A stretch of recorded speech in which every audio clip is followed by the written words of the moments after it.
시인 윤동주를 기리며 교토 도시샤 대학에서 2017년 2월. 교토는 아름다웠습니다. 그리 높지 않은 산들이 연이어 펼쳐진 풍경은 한국과 비슷하여 친숙한 느낌도 듭니다. 도시 중심으로는 감호강이 흐르고 감호강에 작은 지류도 잘 가꾸어 놓아 천변을 따라 걷기 좋은 도시였습니다. 교토는 자연만 아름다운 게 아니었습니다. 교토에는 오랜 문화가 있었습니다. 천년고도답게 유네스코 세계문화유산에 등재된 곳만 17군데가 있었고 수많은 사찰이 옛 모습 그대로 보존되어 있었습니다. 금각사, 은각사, 청수사, 용안사, 철룡사 등은 저마다 독특한 개성이 있어 나는 가는 곳마다 찬탄했습니다. 이러한 문화유산은 일본이 한반도 도레인이 전한 문명의 씨앗을 그냥 받아들인 것이 아니라 자기만의 독창적인 스타일로 꽃피웠다는 사실을 실증해 주었습니다. 하지만 교토에서 가장 감격스러운 만남은 따로 있었습니다. 일본이 과거와 현재 이룩한 모든 문화적 성취보다 내게 더 깊고 뜨거운 감정을 불러온 만남. 그것은 도시샤 대학에 있는 작은 시비입니다. 고목은 그곳이 오래된 장소임을 느끼게 합니다. 도시샤 대학 가는 길도 그랬습니다.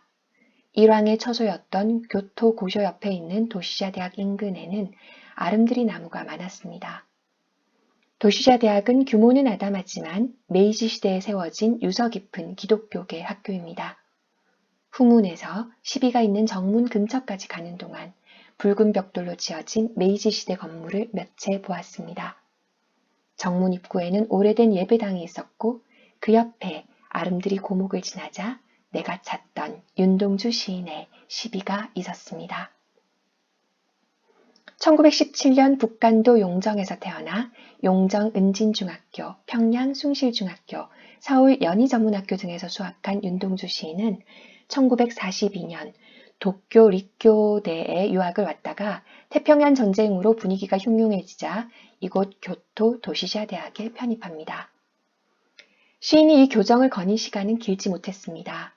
9개월 후 제교토 조선인 민족주의 학생 그룹 사건으로 후쿠오카 형무소에 수감되었고 1945년 3월 2년의 형기를 다 채우지 못하고 세상을 뜨고 맙니다.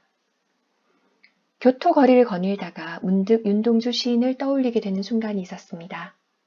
2017년 올해가 윤동주 탄생 100주년이 되는 해이고 교토가 옛 모습을 많이 간직하고 있어서 시인의 시대와 더 가까운 느낌을 받아서 그랬던 것 같습니다. 별에는 밤은 시인이 일본 유학을 며칠 앞두고 서울에서 쓴 시입니다. 인생의 중요한 전환점을 앞두고 얼마나 많은 상념이 몰려왔을까요? 가을밤 자신의 가슴에 밀려드는 온갖 그리움을 시인은 가을 하늘 속에 펼쳐놓습니다. 사랑, 동경, 그리움, 쓸쓸함, 고향에 있는 동무들의 이름과 그리운 어머니의 이름을 가만히 불러봅니다. 그리고 유학을 위해 어쩔 수 없이 택한 창씨 계명을 부끄러워하며 자신의 이름이 부끄럽지 않을 그 언젠가를 그려봅니다. 문학을 꿈꾸었으나 시인이 마주한 것은 더 이상 우리말조차 쓰지 못하는 현실이었습니다. 자기 이름조차 잃어버린 시대에 시인이 무엇을 할 수 있을까요? 하지만 윤동주 시인은 현실로부터 고개를 돌리지 않습니다. 그는 자기 가슴 속에서 사랑하는 이름들을 하나하나 길어올립니다. 깊은 가을밤 시인이 숨을 가다듬으며 찬찬히 호명하는 예쁜 우리말 이름들은 시대의 어둠 속에서 밤하늘의 별처럼 빛나는 동시에 우리 마음을 아프게 수놓습니다. 교토가 아무리 근사하다 한들 외색 가득한 이곳이 고향의 모든 것을 그토록 정겹게 추억했던 한 청년의 마음을 채워주었을 리 없습니다. 육첩방은 남의 나라일 뿐이죠. 이 남의 나라의 화려한 근대화의 풍경에 홀려 영혼을 판 수많은 지식인들이 있었습니다. 내가 지금 교토를 보아도 반할 만한 구석이 많은데 한일 간의 격차가 지금과는 비교도 되지 않는 당시는 더했겠죠. 오죽하면 여운현 선생이 일본에 가게 되었을 때 일본만 가면 친일파가 된다고 만류하는 사람이 있었을까요? 하지만 고향의 이 모든 이름들을 마음에 소중히 간직하고 있던 시인은 일본의 문명에 마음을 빼앗기지 않았습니다.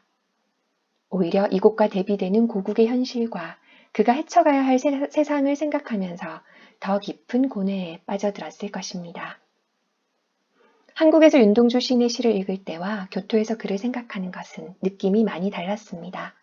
식민지 청년이 느꼈던 쓸쓸함, 외로움, 그리움, 슬픔, 동경, 자기반성 등 모든 감정이 한층 생생하게 가슴에 파고들면서 시인이 비록 아무것도 할 수 없었다 하더라도 그러한 감성이 우리를 인간답게 하는 최후의 보루 같은 거라고 느꼈습니다.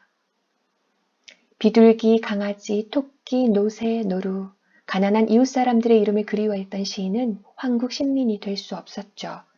일본 법정에서 2년형을 선고받은 시인의 죄목은 어릴 적부터 민족학교 교육을 받고 사상적 문화적으로 심독했으며 친구 감화 등에 의해 대단한 민족의식을 갖고 일본과 조선의 차별 문제에 대하여 깊은 원망의 뜻을 품고 있었고 조선 독립의 야망을 실현시키려 하는 망동이라고 기록되어 있습니다. 민족의식을 가진 것이 범죄가 되던 시절, 시인은 자기 정체성을 지닌 한 인간으로 꿋꿋이 서고자 했고 최후의 순간까지 자기 자신으로 살다가 세상을 떠났습니다. 영원한 청년으로 우리 가슴에 남았지요. 그래서 교토의 어떤 문화유산보다도 이 작은 시비가 내게는 더 뜻깊었습니다. 사람의 마음은 한 사람의 일부가 아니라 어쩌면 전부라는 생각이 들었기 때문입니다. 윤동주 시인의 시비 옆에는 정지용 시인의 시비도 있습니다. 윤동주 시인보다 좀 더 오래 학교를 다닌 걸로 압니다. 시비에는 압천이란 시가 새겨져 있었는데 압천은 교토를 흐르는 유명한 감호강을 말합니다. 시인은 자주 강변을 걸었나 봅니다. 압천 십리벌에 해가 저물 때마다 젊은 나그네의 시름도 깊어간다는 대목이 마음에 남아 감호강을 지나할 때마다 시인이 생각났습니다. 교토에 와서 내내 질문이 따라왔습니다. 일본 고유의 전통 문화를 놀랍도록 잘 간직한 교토는 내게 우리에겐 우리의 역사와 혼을 담은 도시가 있는가를 물었습니다. 어디라고 마땅히 내어놓을 대답을 당장엔 찾지 못했습니다. 윤동주 시인과 정지용 시인, 그들이 남긴 시가 있다는 사실이 내게 크나큰 위안이 되었습니다.